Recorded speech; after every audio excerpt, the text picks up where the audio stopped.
Mabiyayang araw po sa inyo, Kabalen. Today vlog, Kabalen, isi-share ko lang itong bidyong ito. Wala naman hong kakwenta-kwenta. Pero gusto ko lang hong share kasi nung bata ko, Kabalen, napapanood ko lang sa mga pelikula itong mga dayaming pabilog.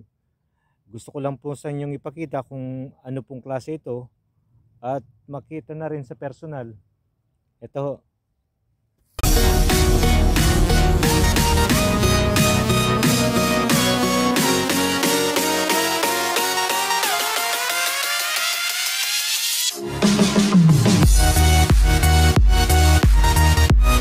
Kung ibahagi sa inyo kung ano yung kung anong nakikita natin sa mga pelikula, lalo na sa mga pelikulang nasa bukid. Ito ho, sa ating mga Pilipino ang tawag dito ay dayami, sa Kapampangan naman ay are. Pinapakain ho ito sa mga kabayo, sa mga baka dito sa Italia. Medyo mayalaga ho ito.